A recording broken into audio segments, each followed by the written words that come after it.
Namaskar. Welcome to this Discourse number 11.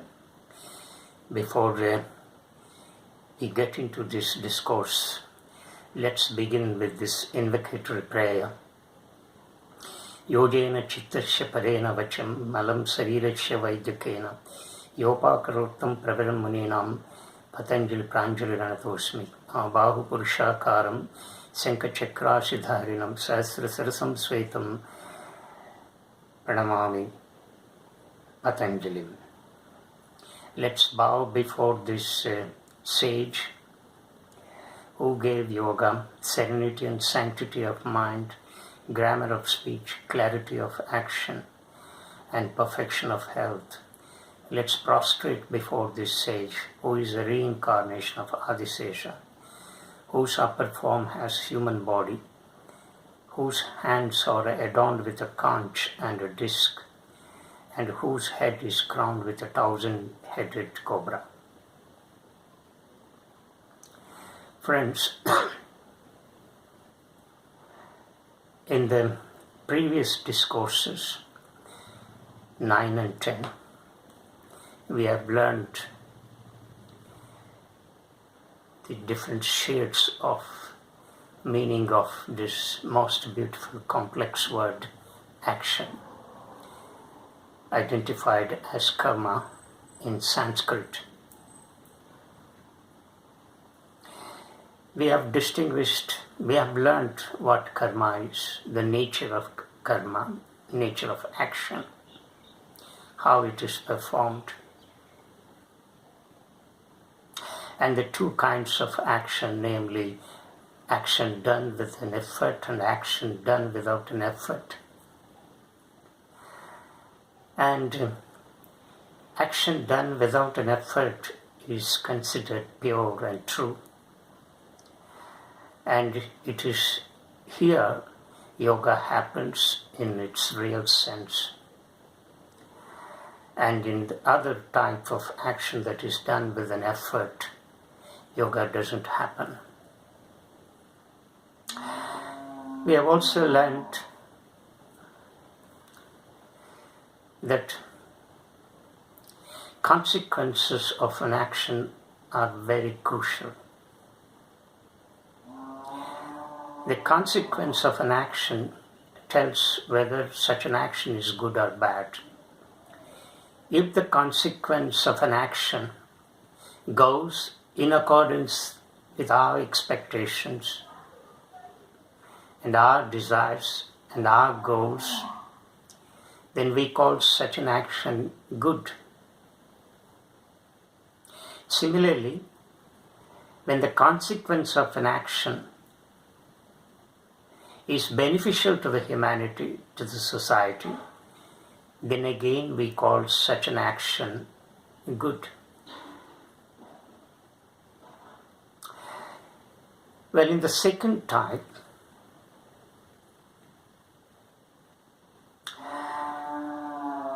when the consequence of such an action does not fulfill our aspirations, goals, and desires, then we say such an action is bad action.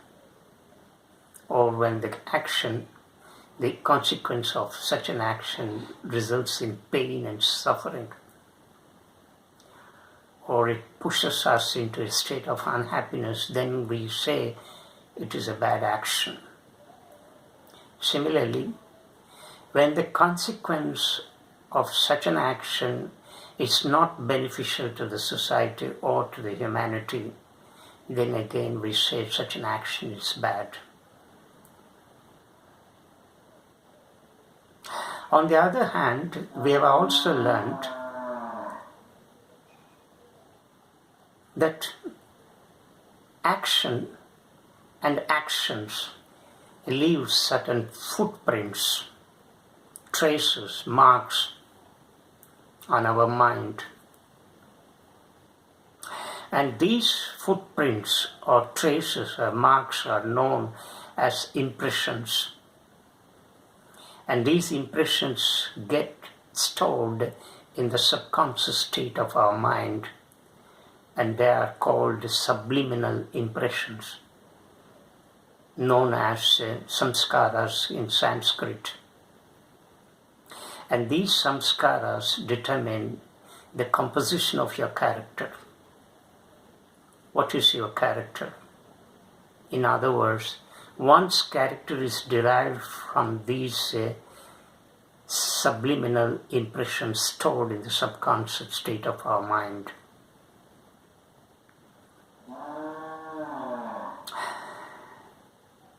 Well, once that we have that sense of character, and of course that character is your destiny.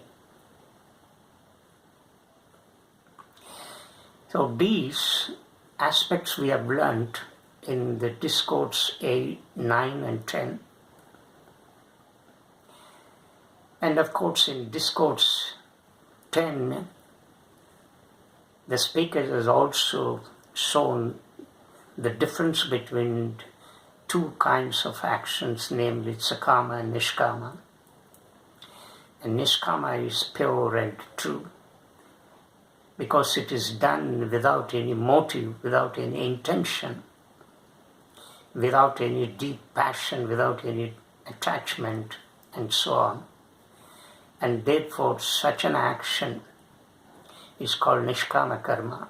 And when we perform such karmas, we are in the state of yoga.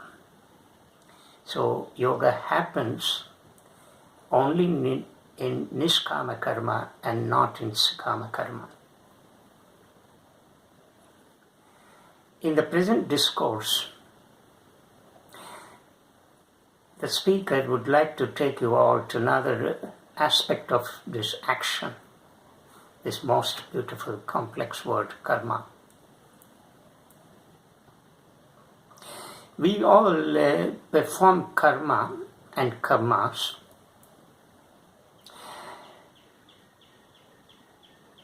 as a means of economic survival or psychic gratification.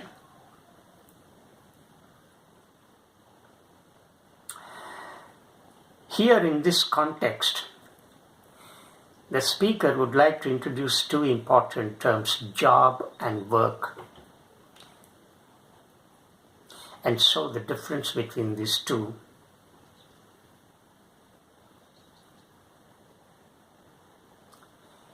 Let's first take job. Job is an economic term. It's a commercial term. In job, we are given certain tasks and we do those tasks. In job, we sell our knowledge to someone, to an institution, to an organization, for which we are paid.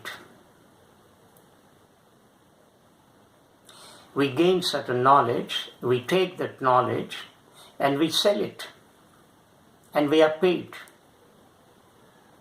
This is job.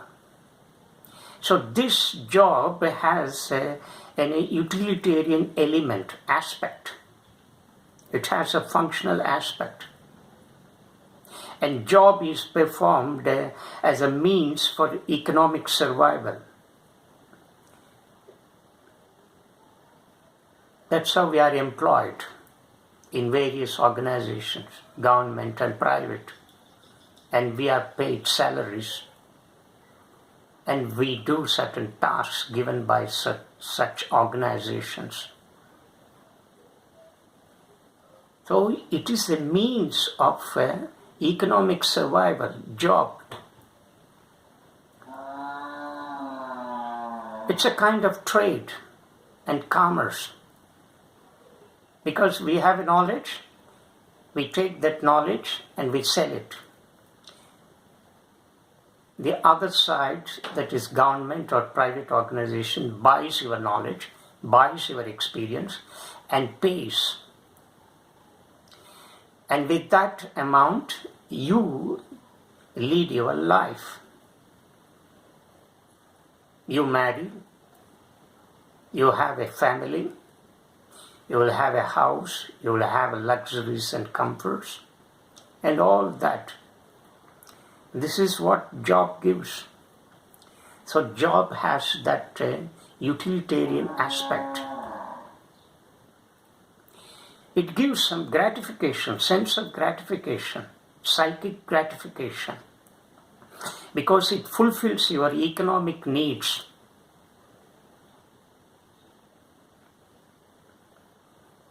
But there is no element of love in that. Because you don't do certain tasks out of love. Because here the principle is survival. The principle is selling. And therefore, there is no element of love in that job.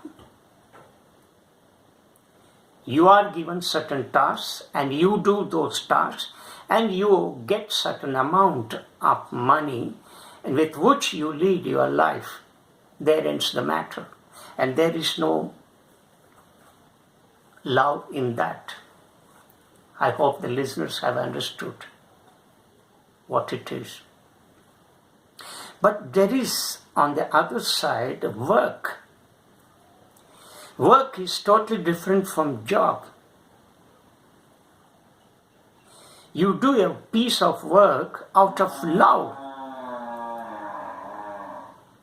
When you do something for the sake of that, you are doing that something out of love. Say, for instance, artist paints. He paints not for the sake of fame and recognition, not for the sake of money, not for the sake of praise from others, but he does painting for the sake of painting because he loves painting. There ends the matter. There is an element of love. He does painting. It's not for anything. There is an element of love. And he loves. Because he loves that painting, therefore he paints and he is deeply involved in it. And he paints for the sake of painting, not for any other purpose. There is no motive involved in this kind of work. And therefore there is an element of love. Because you are not using painting. The painter is not painting as a means of economic survival, but out of love for painting. He wanted to bring out that creative element within him. There ends the matter. Similarly, when you render service, seva, what we call in Sanskrit seva,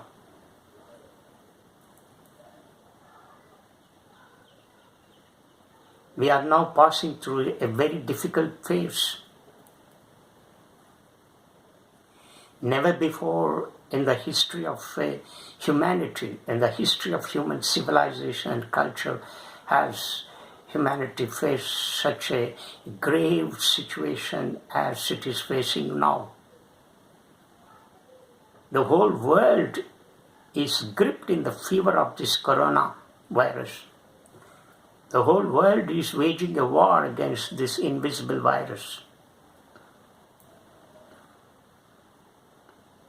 And you see, because of the lockdown declared by certain nations, it has seriously affected certain workers, migrant workers, unorganized, unskilled workers, employed in different states, in different institutions, in different factories and industries. And because of the sudden lockdown declared by the government, the employers have asked these workers to leave. for their home. So they started living in panic, and you must have seen how hundreds and thousands of these workers crossing the borders of the states, and how they have been detained by the police and they have been quarantined. And they have no food. They have lost their job. They have no money. Now, in this context, some people have started rendering help to these workers, these helpless people. They started serving food. They started giving water. They started supplying medicine. They started giving medicine and kits. They started providing shelter to these people, helpless people. And why? They are very sensitive people. And they are moved by the plight of these workers, migrant workers crossing the borders and caught up and facing the most difficult situation in their life, because they have lost their job. They have no money. So some people who are deeply sensitive started rendering help to these people, giving food packets, giving medicines, and giving kits and so on, and providing shelter to them. And this is called work. This work is rendered out of love.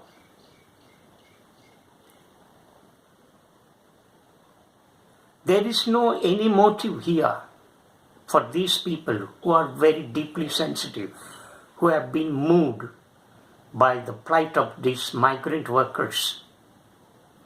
So they started giving help.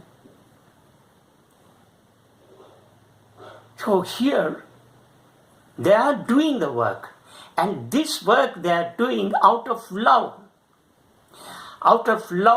for their fellow human beings.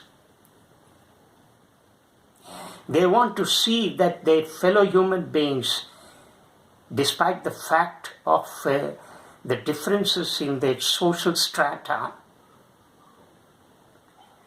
should also survive. Everyone wants to live in this world. That is the philosophy behind this service motive. There is no other motive. They just want to serve. They want that everyone should live in this world happily. They want that all people should have food. Nobody should suffer without food.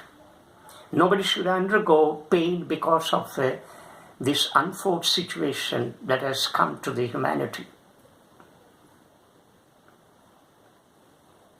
So in this kind of work, there is an element of love. And they are doing it not because of anything, not for the sake of fame or recognition, not for some rewards, but they are doing it out of love. And this is called work. When you do something out of love, out of interest, right, it is called work.